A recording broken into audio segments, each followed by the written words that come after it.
Welcome to the Business Scholarship Podcast, interdisciplinary conversations about new works in the broad world of business research. I'm your host, Andrew Jennings.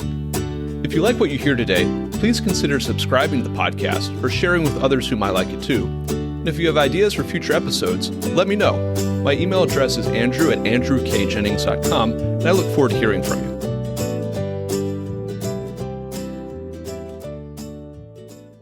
Our guest today is Lécia Vicente, who currently teaches business law at Louisiana State University. We'll be discussing her article, Ownership Piercing, which is forthcoming in the Ohio State Business Law Journal. I'll add a link to the article in the show notes for the episode.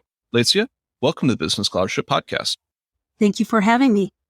I wanted to start with a basic opening question. We see these days that LLCs, limited liability companies, seems to be everywhere. And we also have this veritable old workhorse of an entity called the corporation. I wonder if you could talk about, at a high level, just what is a limited liability company, an LLC, and how does it differ from a corporation?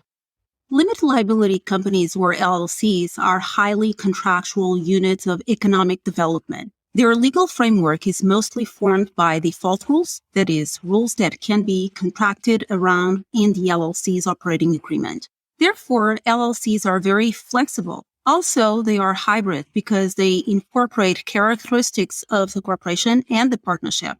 The LLC is also referred to as an unincorporated business organization because it allows members to benefit from pass-through tax treatment, limited liability, and the ability to participate in the company's management. When the members participate in the company's management, we say that the LLC is member managed, as opposed to being manager managed. The LLC is manager managed when it is managed by managers who do not hold membership interests. Corporations are less flexible business organizations. Their legal framework is partly defined by the Articles of Incorporation or Charter and the bylaws. Like the LLC's members, the corporation's shareholders also enjoy limited liability. In other words, they are not personally liable for the debts of the company. They will only be liable for the investment they make.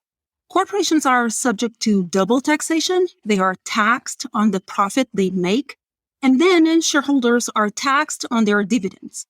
Corporations present limits on the number and types of shareholders and capital structure. Given the highly contractual features of the LLC, in my paper, I situate that business organization within a theoretical model, legal pleiotropy, to explore the unintended consequences of the LLC's contractual framework. Legal pleiotropy refers to the expression of different ownership traits caused by the LLC's contractual features.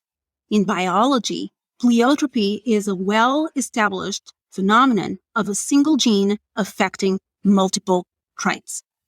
You make a key point in the paper that the LLC, whatever it is, not a Brilliant Means corporation. Could you talk about what you mean by that? What is a Brilliant Means corporation? What does that imply for the governance of a corporation? And how is the governance of an LLC different?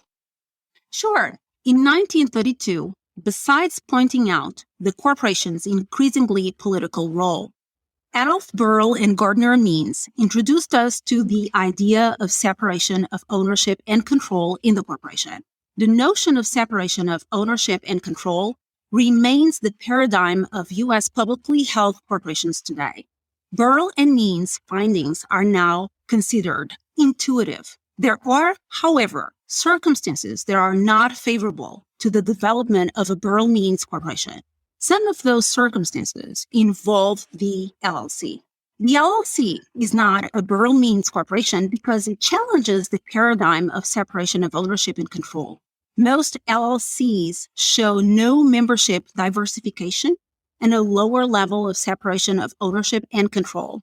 Another element to consider is the correlation between ownership concentration and control. Typically, ownership is concentrated in the LLC since the LLC's units are not usually publicly traded. Concentrated ownership, uniform membership, and lower levels of separation of ownership and control are the characteristics that explain the distancing of the LLC from the Borough Means Corporation model. With those thoughts in mind, how should we think about the governance of LLCs that have chosen a manager-managed model as opposed to a member-managed model? Just who are the managers in these models? What powers do the managers have? What powers are left to members? And what duties do managers have to either the LLC itself or to the members? That's a great question. This paper builds upon a paradox, the paradox of ownership. Those who own are not always in control. Therefore, those who control should be held as accountable as the owners would be if they were in control. In member-managed LLCs, the members are responsible for the management. In manager-managed LLCs, the management is carried out by the managers. In many manager-managed LLCs, where the manager's duties and the members' rights stem from contractual obligations determined by the company's contractual framework, there is very little real ownership or control exercised by members. The company's contractual framework consists of the operating agreement and other hidden contracts that may set forth preemptive rights and other restrictions, causing a real lack of marketability of members' units. In some situations, standard contractual terms give the managers exclusive decision-making power.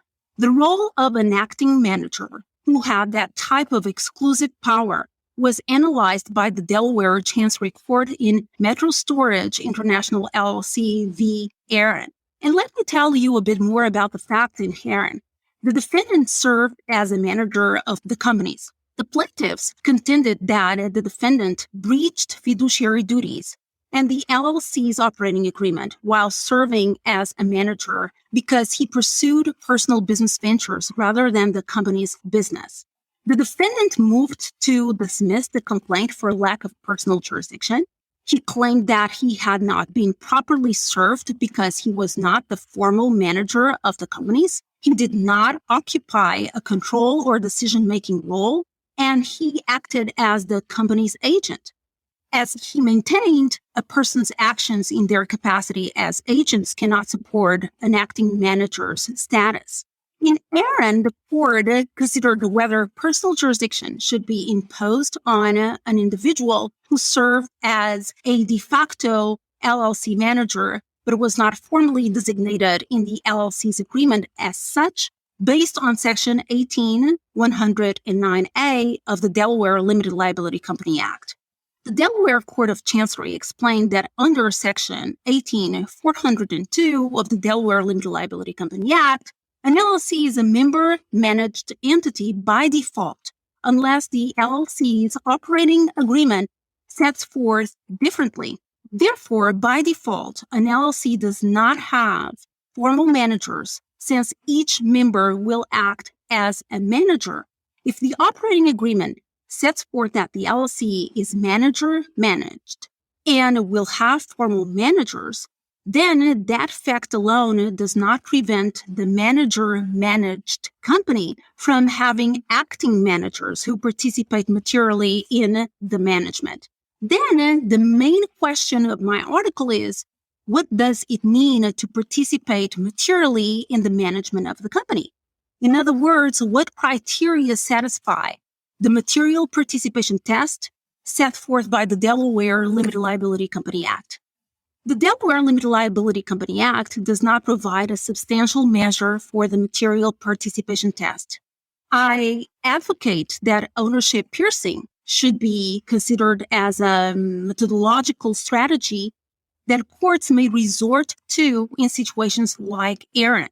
Cases like Aaron show that members can be particularly vulnerable to managers' power as a result of the company's contractual framework. I suggest that under these circumstances, courts may be less willing to give managers the benefit of the doubt, as courts typically do when they apply the business judgment rule. I'd like to focus on this key contribution of the paper, which is this idea of ownership piercing. You talk about the distinction between ownership and control in an LLC, and I wonder how issues of fiduciary duty in Delaware, when it comes to LLCs, how the courts treat those in control, either in a formal managerial role or an acting managerial role. And with that kind of question in the air, I wonder if you could give us an outline of this idea of ownership piercing. Could you walk us through it? Is it the same thing as veil piercing? It sounds a little bit like veil piercing, or are these two different concepts? These are two great questions. Let me start with the issues of fiduciary duty and how Delaware courts treat those in control. So let's go back to Aaron, my illustration. In that case, there were two dimensions from which the Delaware Court of Chancery could have assessed the defendant's participation in managing the company's business. The court could have evaluated the defendant's involvement through the dimension of fiduciary law as an autonomous field of law, which would have determined examining the individual requirements of the duties of care, loyalty, and good faith. Alternatively, the court could have assessed the manager's actions through the contractual dimension involving the relationship between the companies and the manager, from where the duties of care, loyalty, and good faith derived. It would have been better if the court had focused on the contractual relationship between the defendant and the companies to ascertain whether the defendant was an active manager. The contractual relationship between the manager and the companies was informed by the manager's proprietary interests and the decision-making role he played in the companies. In other words, Aaron's proprietary interests assumed different shapes due to the contracts he was bound to as an acting manager. And in my article, I say that this is an important unintended contractual consequence to take into account. Had the Delaware Court of Chancery assessed the manager's actions through the contractual dimension from where his fiduciary duties developed, the court would have provided a better ground than a literal or plain meaning approach to statutory interpretation. And then the court would have been better positioned to assess the level of accountability of the manager, who was not formally nominated as such in the operating agreement and was, for that reason, an acting manager. Assessing the acting manager's accountability is critical to protect the members' interests and other stakeholders' interests, including the company's long-term and short-term interests. Now, you asked me about the idea of ownership piercing and if I could walk you through it and if it is the same thing as veil piercing or whether it is something different. Ownership piercing is a methodological tool. I use the expression ownership piercing to suggest that courts engage in a process of evaluative reasoning to clarify who owns property rights and controls the limited liability company. I show under what circumstances courts should pierce ownership. Ownership piercing entails investigating the reality of the company's governance and tracing the real ownership profile of the company. It means defining who materially controls the company, that is, the managers or members. And it also means to define how restricted members' property rights are, considering the consensual agreements between members and other stakeholders. The idea that there may be situations in which courts should ownership pierce rests on the substance over form principle, which maintains that the economic substance of transactions rather than their legal form, be disclosed. The main implication of ownership piercing is that it shifts the burden of proof in the application of the business judgment rule. In other words, once the court pierces ownership to determine the extent of the manager's control of the company, the manager defendant is the one who carries the burden of proving that they did not breach fiduciary duties. Ownership piercing is not the same as veil piercing. The veil piercing doctrine inspires the idea of ownership piercing. Both expressions appeal to the idea of an alter ego that affects the company's business. However, while the veil piercing doctrine disregards the shield of the company's limited liability and determines the member be personally liable for the company's debts, I use ownership piercing to suggest courts intervene to clarify who owns property rights and substantively controls the LLC. If there are judges listening to this podcast interview or who might be reading your article who are faced with fiduciary claims in the context of Delaware manager-managed LLCs, or maybe if there are similar state statutes or case laws in other states, if they're listening, what advice would you have for them on how to approach these types of claims? Yes, I definitely have advice. State court judges should pay close attention to the contractual framework of manager-managed LLCs. These companies' contractual framework may yield unintended consequences that require a new reading of traditional concepts, such as ownership and property rights. I analogically refer to unintended consequences in law, as I said, as legal pleiotropy. And this is a pervasive phenomenon, and you can find it anywhere. However, so far, this phenomenon has not been systematized. Are there any key takeaways you'd like listeners to have from this interview, or are there any open questions you'd like to tackle in the future that have been raised by your research into this question of ownership piercing and fiduciary duty in Delaware LLCs? In this paper, I created a theoretical framework that explains who substantively controls the LLC, especially when an acting manager who is not formally indicated as manager in the LLC's operating agreement is found to be self-dealing. That theoretical framework is based on an ownership piercing test. One major takeaway of the paper is this: ownership may assume different expressions that are controlled by the company's contractual framework. It is difficult to set numerous clauses or a limitation on the number of expressions that ownership may assume. The contractual solutions lawyers find for business organizations will inadvertently affect traditional conceptions of property rights and ownership. And if lawyers are very creative and come up with original contractual solutions for business organizations, we may have to redefine property rights and ownership because it is difficult to control unintended contractual consequences. The sky is the limit. Our guest today has been Lécia Vicente, who currently teaches business law at Louisiana State University. We've discussed her article, Ownership Piercing, which is forthcoming in the Ohio State Business Law Journal. I'll include a link to the article in the show notes for the episode. Lécia, thank you for joining the Business Scholarship Podcast. My pleasure. Thank you.